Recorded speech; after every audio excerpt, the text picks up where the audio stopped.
Olá, seja muito bem-vindo. Hoje é segunda-feira, dia 22 de fevereiro e agora são 9 horas da manhã. Está no ar o Bom Dia Jacareí. E a gente começa trazendo para vocês os números da pandemia aqui na cidade. E segundo a última atualização divulgada pela Secretaria Municipal de Saúde, foram registrados até o momento 11.572 casos de Covid-19 e desse total 10.963 pessoas já se recuperaram, notícia boa, mas ainda aguardam o resultado do exame 3.964 pessoas. O número de óbitos permanece em 279.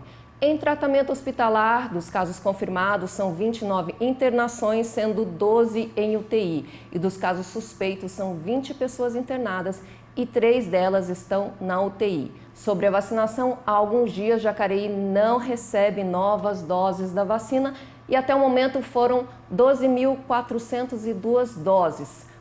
Quase 9.500 pessoas já foram vacinadas, tomando a primeira dose e tomaram a primeira dose 7.869 pessoas e a segunda 1.623 pessoas. Esse número representa 3,34% da população, lembrando que esses números são atualizados de segunda a sexta pela Prefeitura Municipal.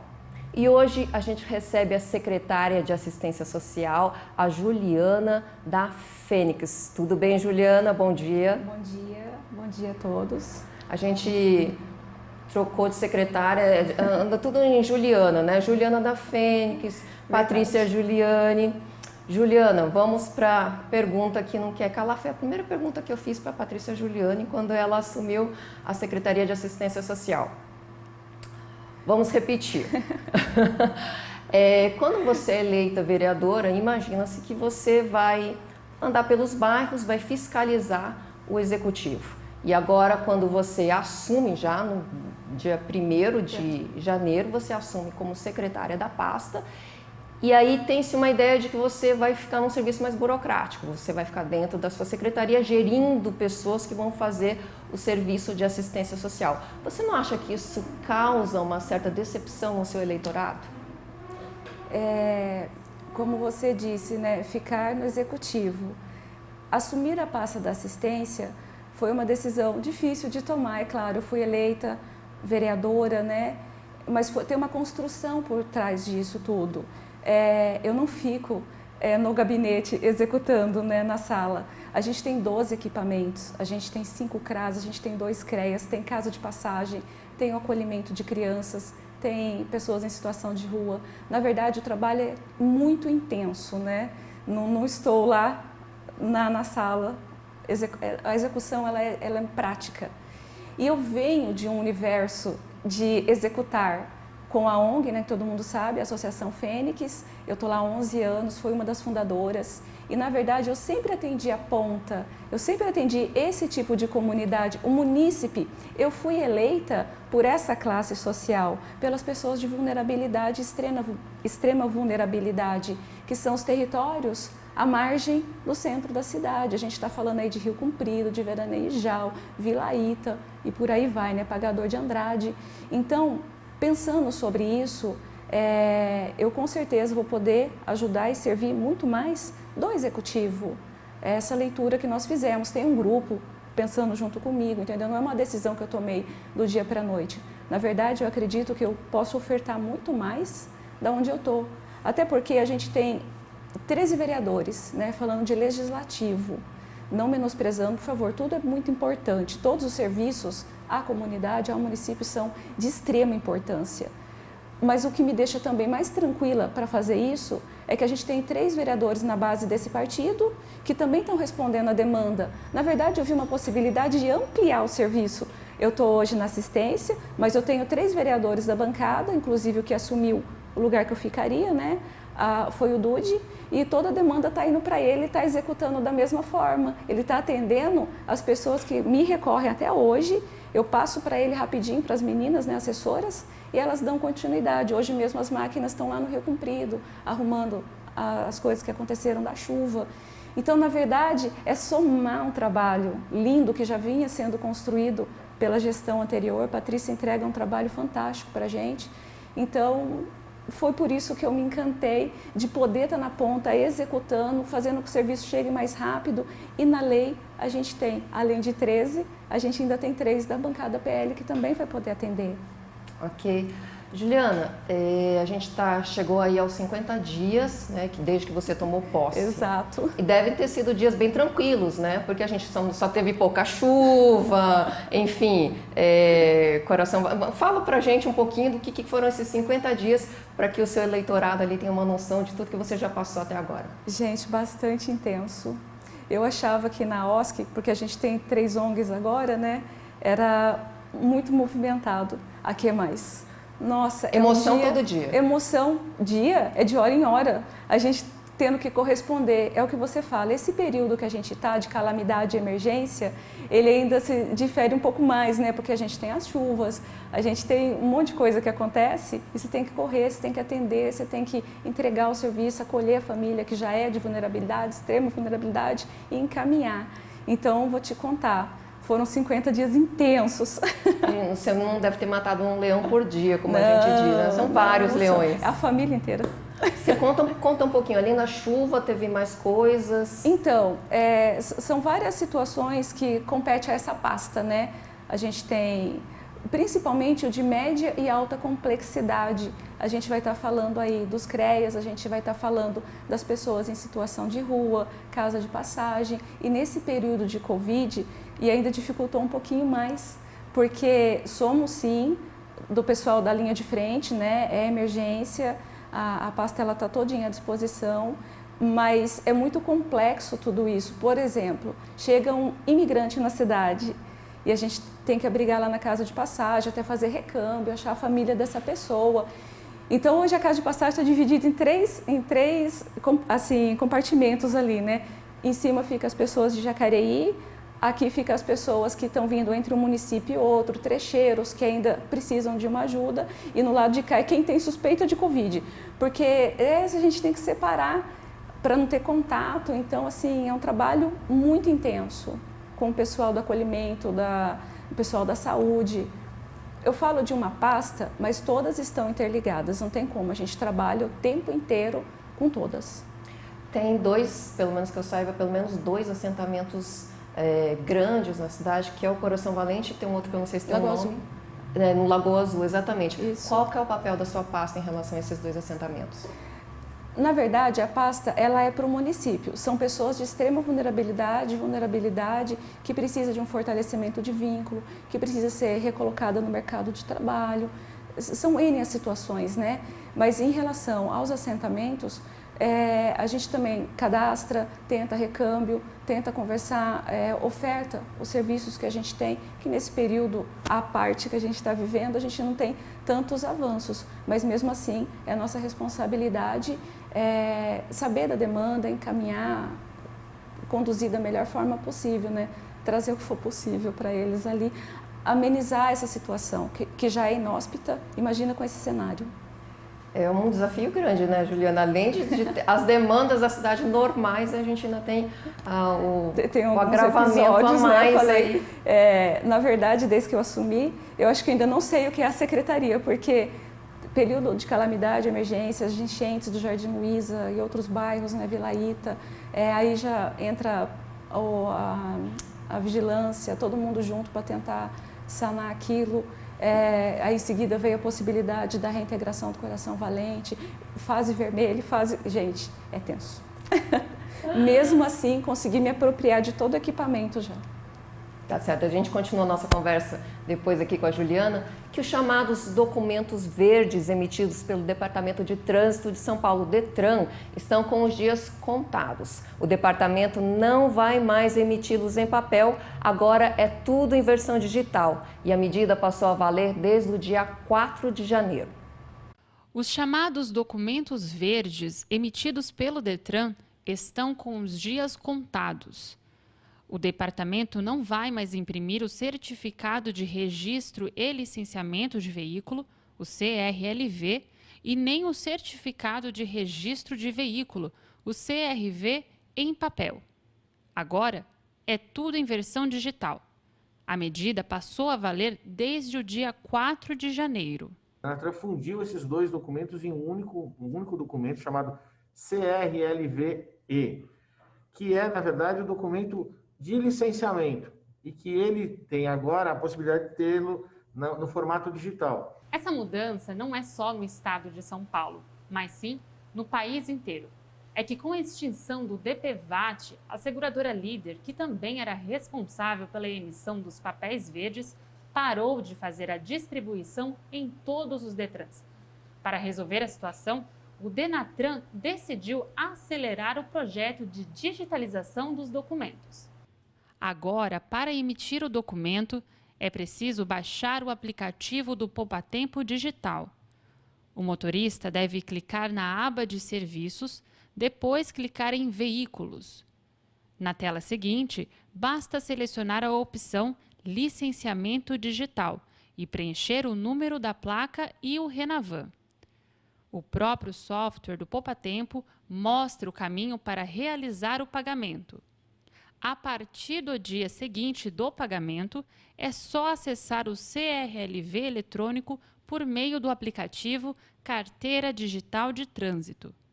Ou ainda, caso ele queira, pode pegar esse documento, gerar um PDF do seu celular e imprimir na sua casa num papel A4 comum, um papel sulfite comum.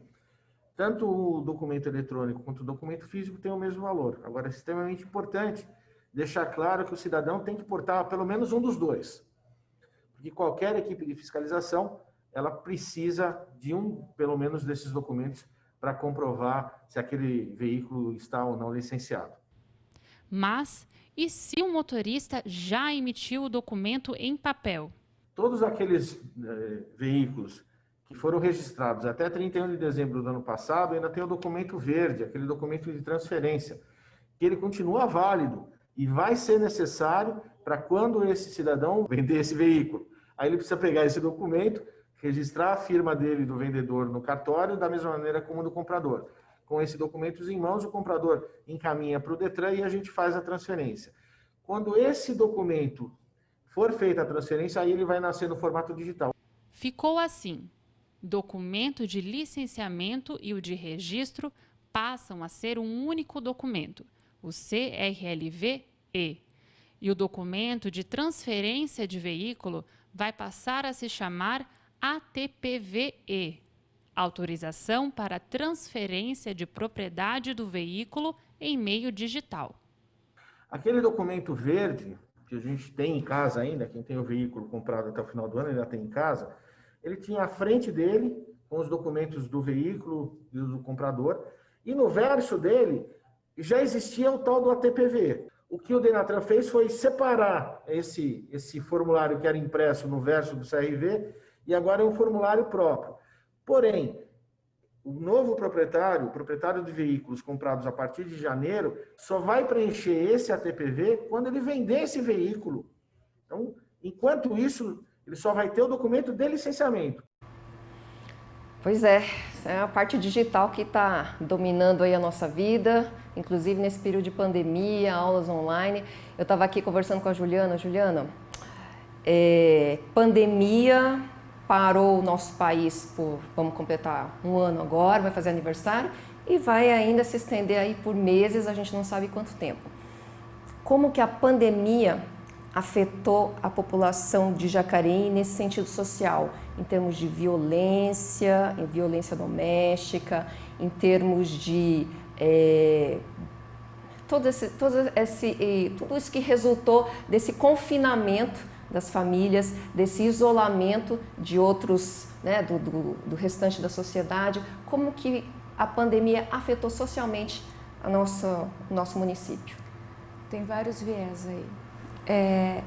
Principalmente a partir do momento que as pessoas perdem o emprego e começam a recorrer também ao poder público, né? Que é o que sobra, é o que resta. Então, tudo dobrou na nossa secretaria. Já tinha o acompanhamento, são famílias já que perderam o vínculo, que já tinha muitos problemas, né? E agora somou essa nova clientela que passou a acessar o equipamento.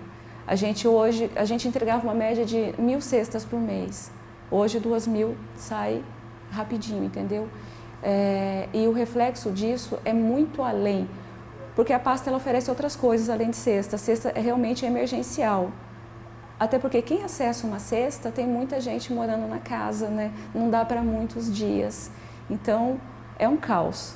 E refletindo no social dessas pessoas envolve muitas coisas, porque essa criança está deixando de ter o aprendizado na escola, né, para transformar a própria vida, se fazer, crescer e tal, e fica muito mais vulnerável, não só a família, porque é comprovado que a maioria do abuso é dentro da casa, é de tio, é de primo, é de algum parente que está ali, entendeu? Ela fica muito mais exposta, e a criança é muito vulnerável. E na rua também, porque esses lugares, não no centro, né, que as crianças estão em apartamento, em casa fechada, em condomínio, eles ficam todos na rua, eles ficam o tempo todo na rua. Então ele acaba ficando muito mais vulnerável e exposto, aonde acontece um monte de coisa, que isso eu acredito que vai repercutir por muitos anos, não só agora, quando a gente conseguir retomar, que aí vai ser o começo, recomeço, de a gente acolher, entender esse contexto familiar, porque não foi fácil nem para eles e nem para ninguém esse convívio diário, né?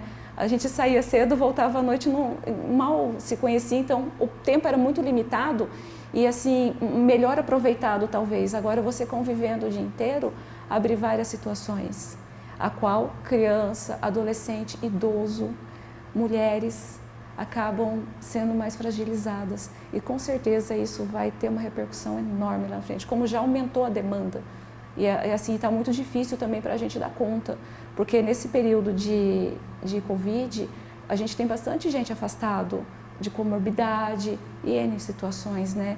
Então nossos equipamentos já estão frágeis porque não está com a equipe toda, não consegue estar. E a gente tem que estar no front, né? Tem que ter o atendimento ali nas casas, vendo as denúncias, assistindo essas famílias bem de perto. E a gente acaba deixando um pouco a desejar, assim, um pouco, a gente, com o que tem, com certeza a gente está dando conta, como eu falei. A gestão anterior entregou, assim, a pasta perfeita, com todos os equipamentos funcionando, super bonitinho, super redondo, né? E agora a gente tem que manter, só que manter num cenário que dobrou, mas com todo mundo trabalhando junto, a saúde, a educação, o que já é assim, uma família não pertence a uma pasta, ela pertence a todas. A gente precisa da infra para ver a casa dessa família, a gente precisa da educação, até mesmo que as crianças almocem lá e tenham a base de conhecimento para poder ser protagonista de uma nova história, né? Fazer diferente, sair desse assistencialismo. A saúde super presente, com Bolsa Família, tem que pesar, tem que medir, e outras coisas que acontecem. Então, é um trabalho em conjunto e está muito interligado. E eu fico feliz, viu? A gente consegue fazer isso muito bem. A gente tem reuniões juntas para ver como atingir, como poder ajudar essas pessoas de vulnerabilidade. Juliana, eu teria várias perguntas para te fazer, mas eu acho que uma que me surge agora, que eu acho bem importante, em relação ao desemprego. Eu sei que vocês já fizeram um evento em parceria com o Sebrae para promover um curso. Exatamente. E quais outras ações que vocês estão pensando em termos de promover acesso dessa população que está ficando desempregada em relação, por causa do Covid, promover o acesso delas ao mercado de trabalho, ou então, de repente, tornar elas empreendedoras, deixar elas fazer e produzirem por elas mesmas, para que a gente eleve essa situação, saia dessa situação que está tão crítica. Eu acho que nesse momento a contratação no modelo antigo CLT, né, vai ficar cada vez mais difícil. A empresa também está passando por muita dificuldade. Então, empoderar, fazer com que essa mulher... Por que a gente focou nas mulheres nesse momento? Muitas delas é o chefe da família, né, está separada, tem um monte de criança. Então, a gente, e pelas denúncias que chegam também, por isso essa necessidade de capacitá-las. E já são mulheres incríveis, porque fazem unha, fazem cabelo, cuida da casa, cuida de tudo, né? É impressionante o que ela faz. Então, a gente dando recurso, como esse primeiro que foi startado a semana passada com o Sebrae, de empoderá-las, você organiza o que ela já faz, ensina a fazer um marketing, ensina a parte financeira, como se comunicar, como lançar tudo isso. E é incrível o resultado que isso dá, incrível. Encontrei uma delas depois desse curso e falou assim: Ju, postei meia-noite, olha, já estou com a agenda cheia, não sei o quê, uma coisa que ela não faria antes. além de promover o sustento dessa família, olha como ela fica bem, entendeu? A gente está num processo depressivo, vamos dizer assim, sem eventos, sem sair, tendo que lidar com pouco, às vezes com nada. Então, quando você vem, olha para ela e ela é capaz, e ela faz, ela acontece porque todos são, só precisam de uma oportunidade. Aí ela acontece, ganha, todo mundo ganha, a família fica feliz. E eu acho que é essa a grande dificuldade daqui para frente, da gente conseguir inserir essas pessoas, mas todas têm as suas habilidades, nem todos vão fazer uma faculdade. Eu acho que o cenário outro é hoje, da família contemporânea, e tudo é necessário, tem frente para tudo. Então a gente começou com o Sebrae agora, estou encantada com o trabalho deles. Vai ter outras turmas? Começa outra hoje já. Hoje a gente vai fazer uma com as OSCs, antiga ONG, né, como as pessoas entendem, Organização da Sociedade Civil, que é outro viés que eu trago também, de trabalhar com essa comunidade através das ONGs. A Fênix, ela consegue hoje estar em 3 bairros, né, mas a gente tem ONG em vários bairros da cidade e trabalhando em parceria com eles conhecem a demanda, eles sabem quem são essas famílias invisíveis, eles acessam eles o tempo todo e a família acessa a OSC também. Então, todos ganham, o poder público com isso, porque a gente não dá conta de tudo, a empresa privada, quando quer fazer uma doação, já destina para o lugar certo, onde está mais precisando naquele momento, as faculdades, a gente consegue fazer toda essa parceria que um sozinho não dá conta, e não tem como dar mesmo, a gente está falando de uma cidade inteira, mas cada um podendo ajudar na parte que faz bem, todos ganham. É isso aí. E foi divulgada a listagem com os projetos classificados e também os desclassificados da LIC 2020-2021 no boletim oficial disponibilizado na última sexta-feira. Das 61 propostas inscritas, foram habilitados 35 projetos. Os demais foram inabilitados devido a irregularidades na entrega da documentação solicitada no edital. A avaliação foi realizada pela Comissão Permanente de Licitações da Fundação Cultural de Jacareí e a lista com os nomes e observações pode ser acessada pelo site da Fundação e também pelo site da Prefeitura. Os recursos para projetos inabilitados poderão ser enviados até hoje, às 23h59, não perca esse prazo. E o resultado será divulgado no dia 26 de fevereiro, também no boletim oficial. Para mais informações, acesse o site fundaçãocultural.com.br. E o Rotarect, programa da organização humanitária Rotary, está promovendo uma ação beneficente em prol da Associação de Pais e Amigos do Down. Quem nos traz mais informações é a jornalista Nayara Francesco. Bom dia a todos. O Rotaract, um programa da organização humanitária Rotary, está promovendo um projeto chamado Amor em Fatias, que é, olha só que delícia, para vender pizzas pré-assadas, para ajudar a ASPAD. Estamos aqui com o presidente da Rotaract Clube, o Tarcísio, que vai nos contar mais sobre esse projeto. Bom dia, Tarcísio. Bom dia. Qual que é o objetivo dessa ação? O objetivo dessa ação é a gente levantar, um dinheiro, custear financeiramente a ASPAD, para ajudar eles durante esse período de pandemia, que eles estiveram bastante baixo durante esse período de pandemia, estão tendo que mudar a sua sede oficial e levar ao conhecimento da cidade também essas dificuldades financeiras para conseguir mais ajuda para a ASPAD. E quanto que custa essas pizzas? As pizzas vão custar R$ 25,00 e também, caso for entregar em algum local, uma taxinha de R$ 5,00 adicional. Legal. E você acabou de falar, caso for entregar, onde que serão vendidas essas pizzas? Sim, as pizzas estarão sendo vendidas por associados do clube, na barraca da ASPAD, que fica ali no centro, na pracinha da Mário Lago, e também pelos funcionários da ASPAD. Então dá para comprar online, né, Tarcísio? Sim, a gente também tem um formulário online, que nós disponibilizamos nas redes sociais do clube, para poder também fazer a compra de maneira online. Então a taxinha aí, só repetindo, é de R$ 5,00? Isso, a taxinha é de R$ 5,00 para toda a cidade de Jacareí. Legal. Muito obrigada pelas informações. Então, Leilane, é isso aí. Só complementando, ontem foram vendidas pizzas pré-assadas e hoje, dia 22 de fevereiro, as vendas continuam também. A segunda remessa será vendida nos dias 27 e 28 de fevereiro, o último final de semana deste mês, então ainda dá tempo de você garantir as suas pizzas pré-assadas. Só reforçando, Para quem preferir retirar as pizzas, o ponto de venda é na barraca do Bolinho Caipirinha, da Aspad, aqui no centro de Jacareí, é logo em frente ali à sala Mário Lago.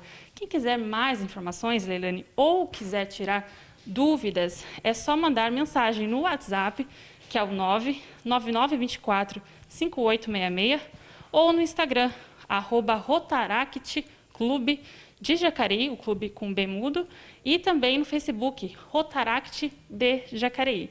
Eu volto com você no estúdio do Bom Dia. Obrigada, Nayara. E no verão, manter uma rotina de cuidados é essencial para uma pele saudável. Além de proteger das agressões diárias, o filtro solar previne o envelhecimento precoce e o câncer de pele. Contato com o sol, suor e a grande concentração de raios UVB são característicos do verão. E é nessa época do ano que os cuidados com a pele devem ser redobrados. Isso porque as altas temperaturas podem provocar queimaduras, envelhecimento precoce da pele e até mesmo aumentar o risco de câncer. O verão é uma estação muito agradável, mas é uma estação relativamente complicada assim, para a pele, né? A gente se preocupa bastante com a exposição solar, porque a irradiação solar ela aumenta e a exposição solar aumenta também, né? Segundo a Sociedade Brasileira de Dermatologia, 60% dos brasileiros não usam nenhum tipo de proteção solar no dia a dia, seja protetor solar ou uso de chapéus e roupas apropriadas. E 80% das pessoas não sabem a quantidade de protetor que deve ser usado para garantir a eficácia do produto. De acordo com a SBD, a quantidade de protetor solar indicada para um adulto é de 1 colher de chá cheia para o rosto e 3 colheres de sopa para o resto do corpo. O filtro solar ele tem que ser passado na pele meia hora antes da pessoa sair do sol. E repassar a cada 2 horas. Em caso de transpiração excessiva ou entrar em contato com a água, tem que repassar o filtro antes de 2 horas. Eu uso protetor solar antes de sair de casa toda manhã, passo do rosto, dos braços, né? E de 3 em 3 horas eu tô renovando, porque o sol tá muito forte, né? Minha mãe sempre me diz para eu passar todos os dias, né? Independente se tá sol ou não, porque chega uma hora que a pele acaba sentindo, né? A dermatologista ressalta que o verão é uma época propícia para o surgimento de muitas doenças de pele. E por isso, o cuidado deve ser em dobro. São as micoses, né? As manchas, que devem ser evitadas, podem ser evitadas com os filtros solares, né? Durante a pandemia, o uso de máscaras se tornou indispensável e pode causar a falsa sensação de proteção da pele. Mas o tecido não protege dos raios de sol e o protetor solar continua sendo importante. O tecido da máscara, ele deixa passar o raio solar. E isso pode levar tanto a todos os problemas, desde mancha, câncer, enfim, é uma gama de patologias aí na pele. A proteção com a pele é essencial, né? Se aparecer alguma mancha, tem de procurar o médico, porque infelizmente câncer de pele é feia a coisa. A gente continua aqui com a Juliana. Juliana tem pergunta aqui dos nossos espectadores. A Estela Godoy, ela pergunta qual o papel do RH da empresa quando tal situação é declarada por um colaborador. Bom, eu entendi na pergunta dela que quando um colaborador da empresa está passando por alguma dificuldade e precisa acessar os serviços ofertados pela SAS. A gente vai deixo com você os endereços, telefone, mas é super fácil. No próprio site da prefeitura tem todo o nosso telefone, endereço, como chegar. Ela tem que acessar o cadastro único, que fica aqui no centro, perto da Escola Resende, pode ser presencial, mas eles estão fazendo também por WhatsApp, tem online, já para evitar, né, a pandemia, a aglomeração. E os CRAS. Os CRAS acabam sendo mais referências, porque a gente tem 5 na cidade, nos territórios. Então, essa pessoa pode ligar, ela pode ir presencialmente, vai ser agendado uma entrevista com o assistente social, que ali vai passar todas as possibilidades para ele, do que a gente pode fazer, o caminho que ele tem que trilhar, entendeu? Mas é importante que entre em contato com o cadastro único, com o CRAS, que aí as pessoas vão encaminhar. Juliana, para quem está precisando de cesta básica, como que é feito esse cadastramento? Então, Jacareí hoje, a gente tem 5 CRAS, né? São territórios. A gente tem o CRAS Leste, que está ali no Cidade de Salvador, tem o CRAS Sul, que está no Novo Amanhecer, tem o CRAS Norte, que é no Meia Lua, o CRAS Centro, atrás da escola Sene, ali, né? E o Oeste, que está perto da padaria Xpita, do tiro de guerra.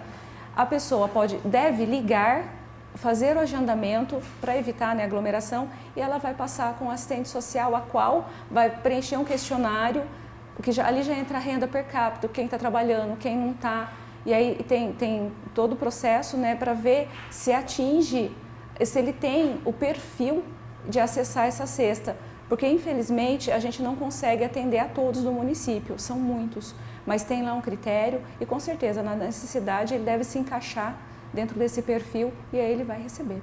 Juliana, em relação às cestas, aumentou muito o número de distribuição de cestas desde o início da pandemia.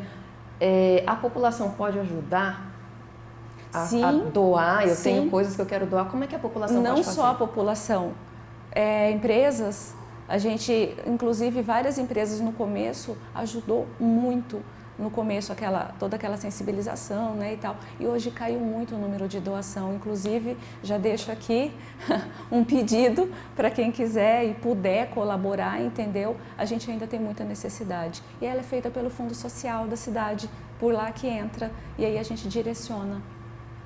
Ok, Juliana, uma última coisinha. A Cristina Pereira, parabéns para o trabalho. Juliana fez muita diferença. Um abraço aí da Juliana, não, um abraço da Cristina para a Juliana. Obrigada. A gente vai para um rápido intervalo e voltamos já já.